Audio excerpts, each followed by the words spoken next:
안녕하세요. 경기배관입니다. 오늘은 루트면 사이에 틈이 없는 경우 아주 유용한 용접 테크닉을 촬영해봤습니다. 이해를 돕기 위해 과정을 나눠 놓았으니 재밌게 시청해주세요. 이런 서스 파이프를 용접할 때는 파이프 사이에 틈을 만들고 그 틈 사이에 용접하는 것이 일반적입니다. 그리고 그 틈 사이로 파이프 내부를 눈으로 확인하면서 용접을 할 수 있죠. 하지만 파이프 사이에 갭이 좁거나 틈이 없을 경우 내부를 눈으로 확인할 수가 없습니다. 이럴 때에는 용융풀의 모양을 보며 뒤쪽까지 침투되는 느낌을 익혀야지만 용접이 가능. 파이프 내부는 확인이 불가능하기 때문에 감각적으로 진행해야 된다는 의미입니다. 이런 철판을 용접할 때도 역시 마찬가지입니다. 철판 사이에 갭을 만들고 그 틈 사이로 확인하면서 용접하는 것이 일반적인 방법입니다. 하지만 틈 없이 용접을 해야 하는 경우도 분명히 있습니다. 이런 상황에서는 용융풀이 침투되는 느낌을 감각적으로 익혀야 합니다. 바로 용융풀의 미세한 떨림을 느껴야 된다는 의미입니다. 두께는 4mm로 준비했고요. 이 철판에 어떻게 용융풀이 형성되는지 보여드리겠습니다. 전류값은 90A로 세팅했습니다.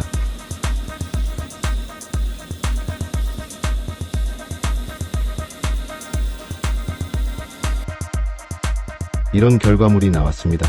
낮은 전류를 사용해서 한 곳에 집중적으로 열을 주었지만 이별량이 낮기 때문에 철판의 뒤편까지는 침투가 되지 않았습니다.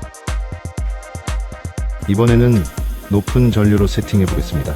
용융풀의 모양만 잘 관찰해 주세요.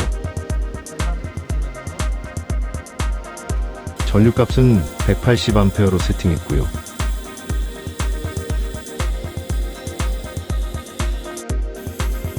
이전에 비해서 높은 전류를 사용했지만 열을 가하는 시간이 짧았기 때문에 마찬가지로 이별량이 낮아서 관통되지는 않았습니다.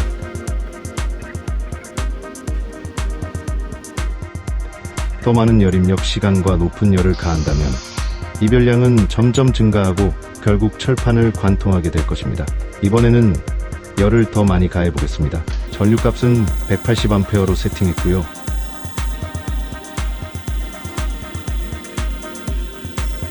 지금입니다. 지금 용융풀이 미세하게 움직임이 변화하는 것을 확인하셨나요? 용융풀의 움직임이 미세하게 변화하는 순간이 있습니다. 그때부터 철판을 관통한 순간입니다. 그리고 점점 철판의 뒤편의 용융풀도 커지기 시작할 테고요. 용융풀은 액체이기 때문에 중력에 의해서 아래쪽으로 흘러내립니다. 용융풀의 면적이 점점 커지면 아래쪽으로 떨어지게 될 것입니다.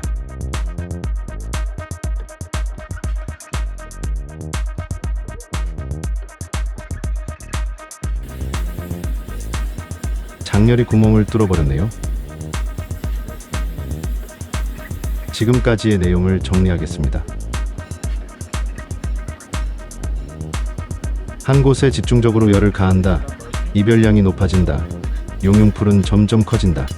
용융풀은 중력에 의해 아래쪽으로 내려앉는다. 그리고 용융풀이 철판을 관통하는 순간의 느낌을 기억하는 것이 중요합니다.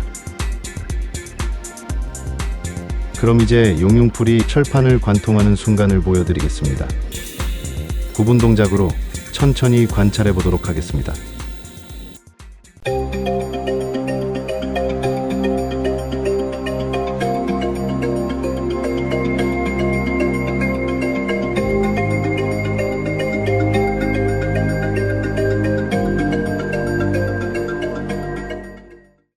용융풀이 미세하게 떨리는 것을 보셨나요? 용융풀이 철판을 관통하는 그 순간에 용접을 멈췄습니다. 그럼 이렇게 작은 부분만 관통하게 됩니다. 퍼지가 되어 있지 않아서 산화가 되었지만 작은 산화 부분은 산소와 만났다는 의미로 볼 수 있겠죠. 이제 이것을 응용하여 맞대기 용접을 해보겠습니다.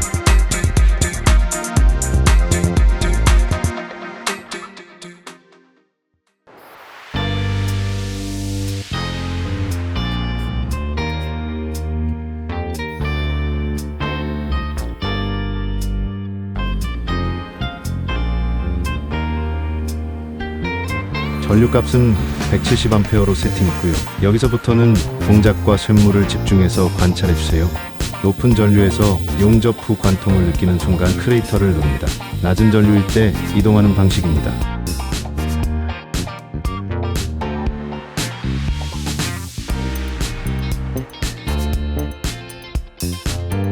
시작 전류에서 전진, 높은 전류에서 관통, 크레이터, 이렇게 반복하면 됩니다.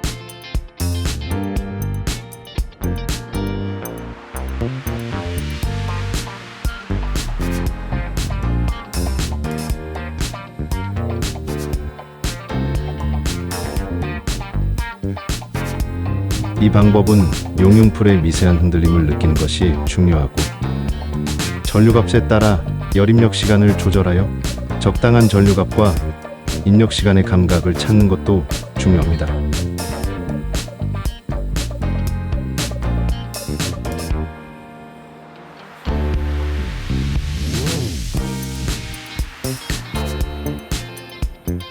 용접봉을 사용하지 않고 용접을 했고요.